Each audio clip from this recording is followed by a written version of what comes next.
நாடாளுமன்ற தேர்தலை முன்னிட்டு நாம் தமிழர் கட்சி சார்பில் போட்டியிட உள்ள 20 பேர் கொண்ட பட்டியலை கட்சி வெளியிட்டுள்ளது. இது குறித்த முழு விவரங்களை இணைப்பில் காத்திருக்கும் செய்தியாளர் மகேந்திரன் வழங்க கேட்கலாம். மகேந்திரன், வணக்கம். தகவலை பதிவு பண்ணலாம். வணக்கம். வருகின்ற 2024 நாடாளுமன்ற தேர்தலில் போட்டியிடக்கூடிய நாம் தமிழர் கட்சியின் 20 பேர் கொண்ட அந்த வேட்பாளர்கள் பட்டியலானது கட்சி சார்பில் வெளியிடப்பட்டிருக்கிறது.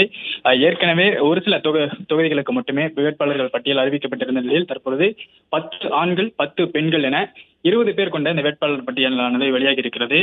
பொதுவாக நாம் தமிழர் கட்சியை பொறுத்தவரை 40 வேட்பாளர்களில் 20 ஆண்கள் 20 பெண்கள் என இந்த வேட்பாளர்கள் நிறுத்தப்படுவார்கள்.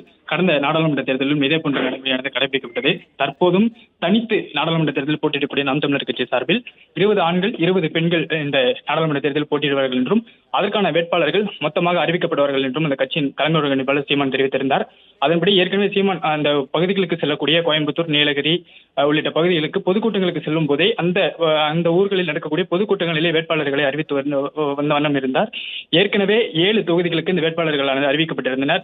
அதைத் தொடர்ந்து நடந்த பொதுக்கூட்டங்களிலும் அடுத்தடுத்த பொதுக்கூட்டங்களிலும் சில வேட்பாளர்கள் அறிவிக்கப்பட்டிருந்தனர். தற்பொழுது மொத்தமாக 20 தொகுதிகளுக்கு வேட்பாளர்கள் பட்டியலானது வெளியாகி இருக்கிறது. இதில் அரக்கோணம் தொகுதியில் அப்சியா நஸ்ரீன் என்றவரும், மயிலாடுதுறை தொகுதியில் காளியம்மாள் என்கிற மொத்தமாக 20 தொகுதிகளுக்கு வேட்பாளர் பட்டியலானது 10 ஆண்கள் 10 பெண்கள் என 20 தொகுதிகளின் வேட்பாளர் பட்டியல் வெளியாகி இருக்கிறது.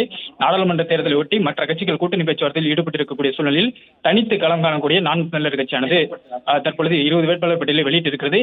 இந்த நாம் தமிழர் கட்சியை பொறுத்தவரை சின்னமானது ஒரு மிகப்பெரிய பிரச்சனையாக தற்பொழுது இருக்கிறது.